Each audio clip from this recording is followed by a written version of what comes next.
നമസ്തേ. സുഭാഷിതം.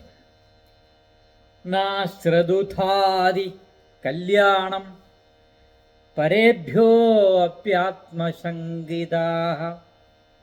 നിരാകരോതി മിത്രാണി യോ വൈസോ അധമപുരുഷഃ.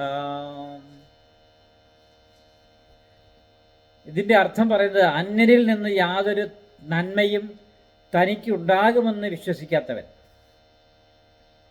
സ്വയം സംശയിക്കുന്നവൻ, മിത്രങ്ങളെ അകറ്റുന്നവർ, ഈ വ്യക്തി മനുഷ്യരിൽ അധമന്മാരാണ് എന്നിവിടെ സൂചിപ്പിക്കുകയാണ്.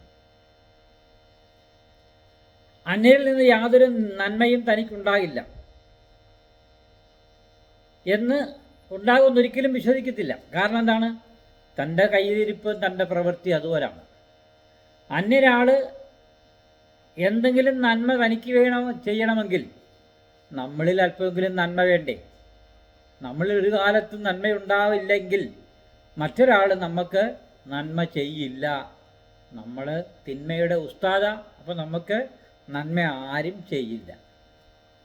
അടുത്ത കാര്യം പറയുന്നത്, സ്വയം സംശയിക്കുന്നവൻ. തന്നെ തന്നെ സംശയമാണ്. ഒരു കാര്യത്തിലും ഒരു വിശ്വാസ്യതയുമില്ല. എന്ത് കണ്ടാലും സംശയമാണ്. തനിക്ക് തന്നെ തന്നെ വിശ്വസിക്കാൻ പറ്റാത്ത രീതിയിലുള്ള സംശയങ്ങളുള്ള ഒരാൾ. പിന്നെ പറയുന്നതോ, മിത്രങ്ങളെ അകറ്റുന്നവൻ. അകറ്റി നിർത്തിയേക്കുക മിത്രങ്ങൾ. ബന്ധുക്കളില്ല, സഖാക്കളില്ല, ചങ്ങാതിമാർ, മറ്റൊന്നുമില്ല. ഒരു സ്വന്തക്കാരോ ബന്ധുക്കാരോ ഒന്നുമില്ല. കാരണം എന്താണ്? എല്ലാവരെയും പല പല രീതിയിൽ അകറ്റി നിർത്തിക്കുക. അപ്പോൾ ഇത്തരം ആളുകൾ സമൂഹത്തിൽ അധമന്മാർ എന്ന് പറയുന്നു. അപ്പോൾ കഴിഞ്ഞ സുഭാഷിതത്തിൽ അധമന്മാരുടെ ഒരു സൂചന ഉണ്ടായിരുന്നു. കുറേ ഗുണങ്ങൾ എന്ന് പറഞ്ഞാൽ ഗുണമില്ലായ്മ. നമുക്ക് പറഞ്ഞ കഴിഞ്ഞ സുഭാഷിതത്തിൽ ഇതുപോലെ അധമന്മാരെ കുറിച്ച് പറഞ്ഞിരുന്നു.